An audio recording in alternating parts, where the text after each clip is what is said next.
It's been a really long wait. The first GTA 6 trailer came out around 18 months ago, all the way back in December 2023.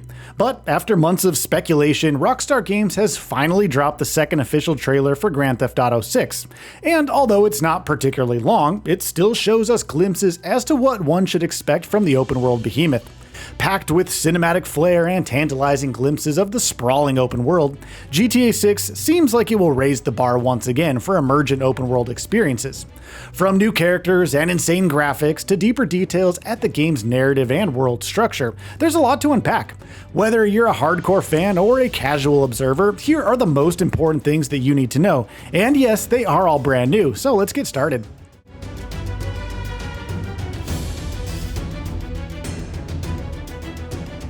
The setting.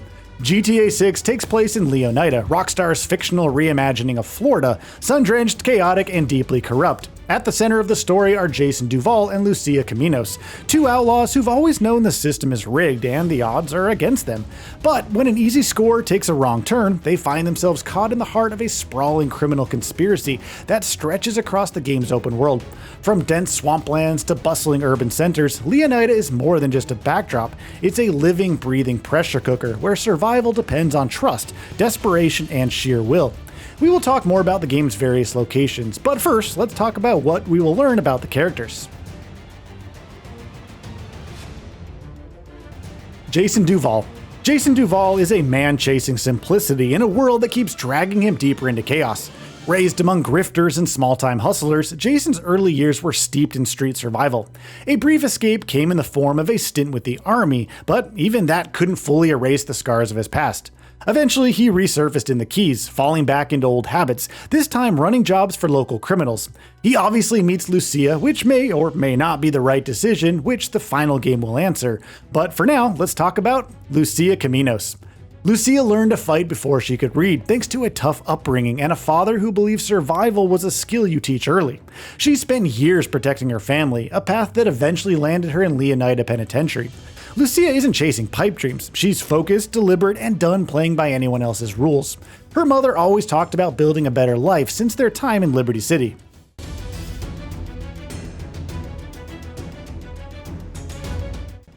Hampton. Hampton lives life in the shallow end and is a friend of Jason's and an associate of a man named Brian. Cal spends most of his time holed up at home, eavesdropping on Coast Guard chatter and browsing the internet. He's a guy who wonders, what if every conspiracy theory was right?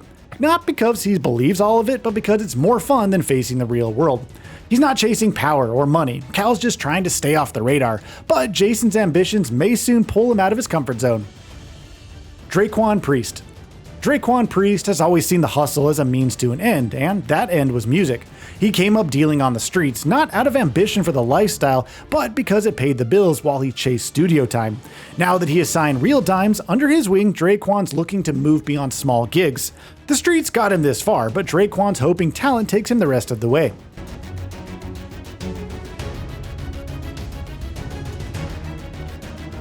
Real dimes. Baylux and Roxy, better known as Real Dimes, aren't your average rap duo. Childhood friends turned viral sensations, the two used their street smarts and sharp tongues to build a following. Their breakout single with rapper Don Pauly put them on the map, but fame doesn't come easy or clean. After chaotic years, they've signed with Dracon Priest's Only Raw Records, hoping for a second shot at stardom. They've got the hype, now it's just a matter of hitting again. Raul Bautista. Raul Bautista is an old-school bank robber with a sharp mind, and he's been in the game long enough to know what works and who's worth bringing along.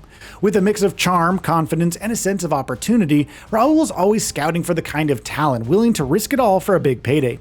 His growing taste for high-stakes jobs keep pushing the limit, and his crew knows the margin for error is shrinking.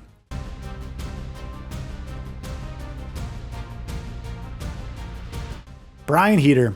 Brian Heater looks like your cool guy, relaxed and weathered, but beneath the flip-flops and sunset, Brian is a seasoned criminal who came up during the golden era in the Keys. These days, Brian runs his operation from a boatyard alongside his wife, Lori, letting younger guys like Jason handle the rougher work. Jason gets a free rent spot on one of Brian's properties, but it comes with strings, run a few errands, and shake down a few locals.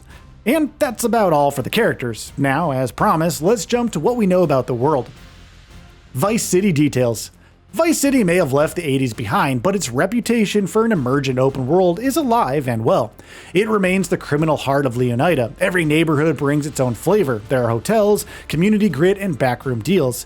And over at the VC port, cruise ships roll in and out, masking the under-table business that fuels the city's underworld. It's Vice City that we knew and know, louder, flashier, and more unfiltered than ever.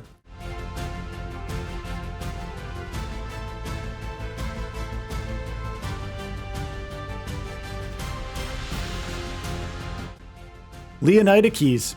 Just off the mainland, the Leonida Keys offer a laid-back slice of tropical life, but beneath the calm, the Keys are a crossroads for all kinds of shady dealings. From crime routes to backdoor exchanges, these waters may look calm, but they're some of the most dangerous in the country.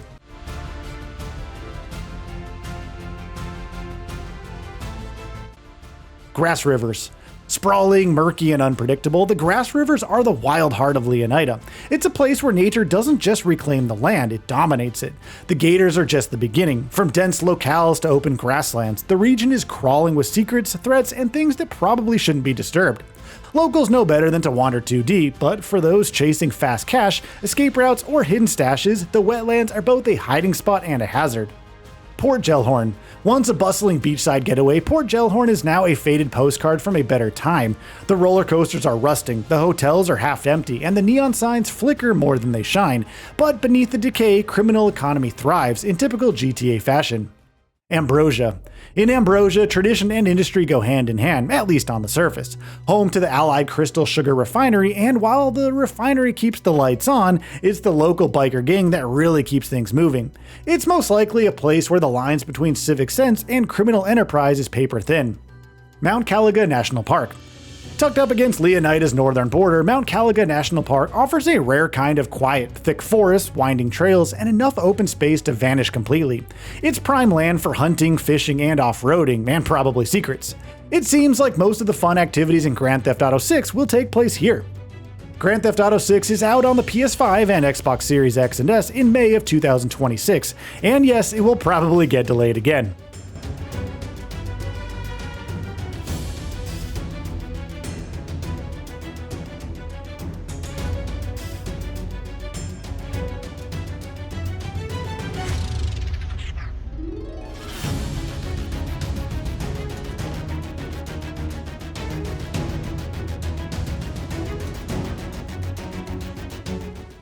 So, what are your thoughts on this? Go ahead and share them in the comments below. And if you like this video, please subscribe to the channel and enable all notifications by clicking the bell icon to get new video updates. We upload every day and would really appreciate your support. Thanks for watching.